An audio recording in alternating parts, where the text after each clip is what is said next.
Welcome to the Flight of the Past podcast, the programme where we talk to the pilots, the ground exhibitors and members of the local community about the Oxfordshire Family Fun Day. This programme is a Focus Biz podcast on behalf of Flight of the Past Limited, introduced by Adrian Moss. Air Transport Auxiliary was formed to deliver aircraft in the UK, releasing RAF pilots for combat. It began with 30 volunteer pilots, or men. In November 1939, women pilots were included, but restricted to single-engine, non-combat aircraft. When that restriction was lifted, women flew Spitfires, Hurricanes, and eventually four-engine bombers like the Lancaster. Hamble near Southampton became a women's-only RAF base. Molly Rose and Joy Lofthouse were stationed there. So after the war, what happened? The excitement of being the first and the few who were flying and transporting these aircraft? We were dispersed really as quickly as we were formed, weren't we? And you stayed on a bit longer, but yes, you left because your husband had come home. I left promptly.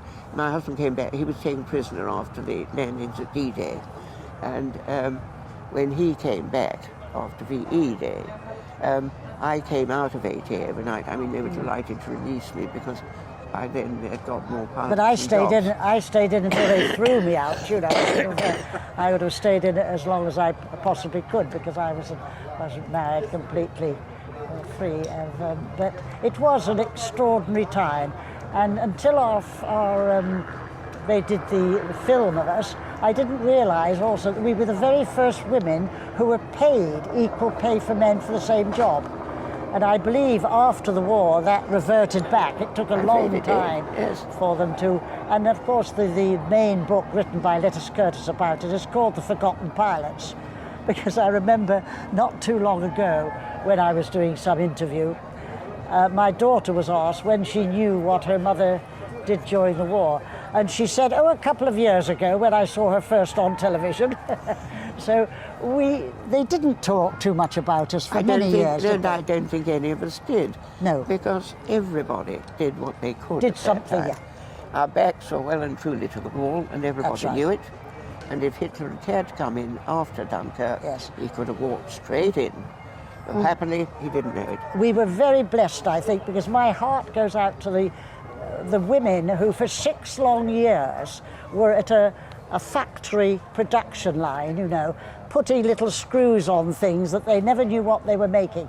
And they never got any publicity or any kudos, but they were doing just as good a war work, and we were just lucky enough to be in a job we loved and do something interesting. And although I'm sure Molly hasn't said how many types you flew, I managed to fly 18 different types. But all people want to know is you flew a Spitfire. That's all. I go to the reunions, and my husband was a Pathfinder on Lancasters. And I've been to his reunion since the war, and they all say, we'd have given our right arm to fly a Spitfire, Joy. Although they did those dreadful bombing raids over Germany and that, it was everyone's aim to fly a Spitfire. Yes. I think one of the sort of slightly interesting things is that people are always puzzled that we literally had a compass, but no contact with the ground at all. Radios were very new in the aircraft in those days, and they were entirely for combat. And so we if they were on the aircraft, we weren't allowed to use them. That was the beauty of it. You went up there, nobody could tell you were going the wrong way. Quite right. They couldn't interfere with you. They couldn't interfere. No. And people so often say, did you ever land at the wrong airfield? And I said, well, if we did, I never told anyone. We just said, a red light came on, and I thought I'd better pop off to the next place. But it did make it maps. It made one's passion for maps start, because they really are the most wonderful things. Yes. And one absolutely needed them. And of course, railway lines don't move, so that's a help. In fact, in one of the little handling notes they gave us, I saw quite recently something I'd never read before, and it said, especially for ATA pilots, if you're going to a strange airfield, don't look for it, because the Air Ministry has done its best to camouflage it and see you won't find it. just look for checkpoints. They can't camouflage all of those. And that's how we didn't do navigation, we did map reading.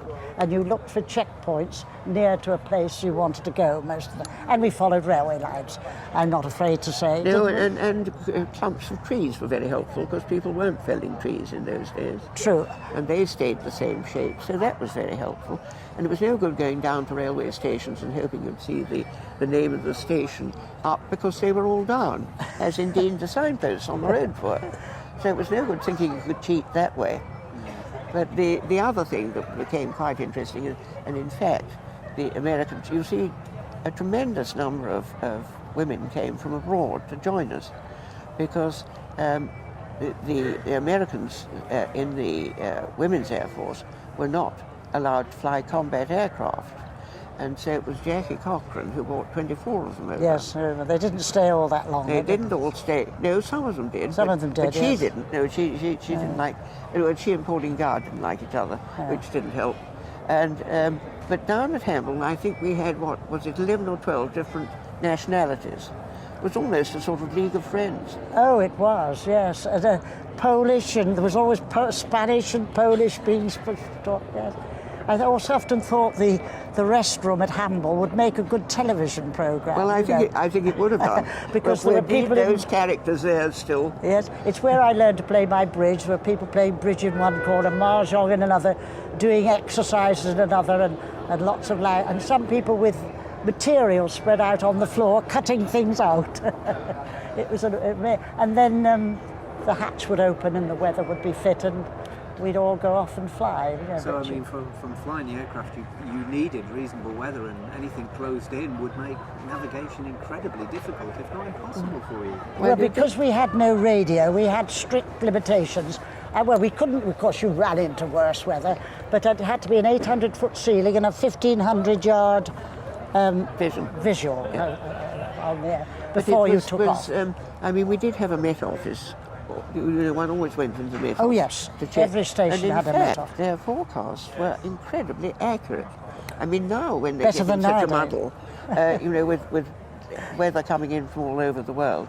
In those days, they had weather from around the islands, and invariably, I mean, if they said a lot of it, where's it coming from? there was a warm front coming over the Cotswolds at 2 o'clock. It was better to avoid the Cotswolds at 2 o'clock because it would come. Yes, it was as basic as that. But it was, well, it was because it was new and because it was exciting.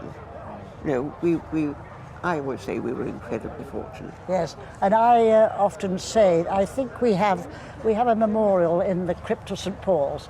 I think we lost about 150 odd people, didn't we? Yes. And I would say 80% of them were weather. Yes? Yes. I think you're right. Very few aircraft problems. It was all people being caught in weather.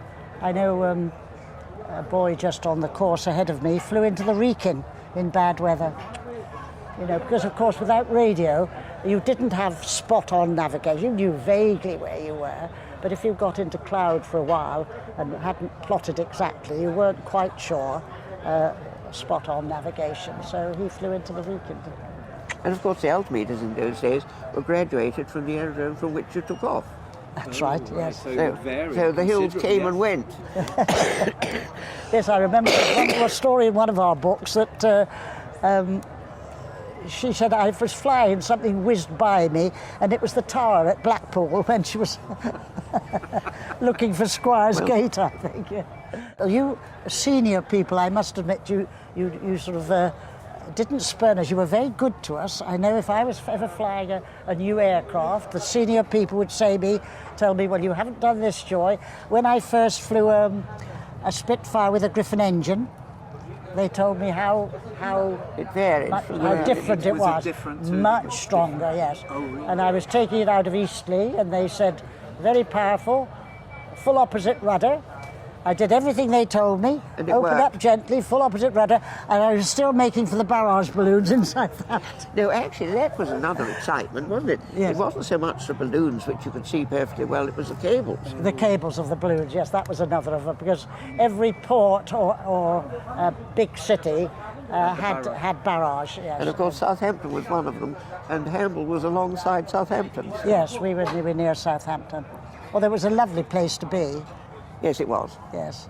Strawberries all summer, because they couldn't transport them. We lived on strawberries. We didn't know. No, So we could go on forever with Reminiscences, but I'm sure you've heard enough. I think that's quite enough for one day, isn't I it? should think so. Ladies, thank you so much indeed. This programme was a Focus Biz podcast on behalf of Flight of the Past Limited.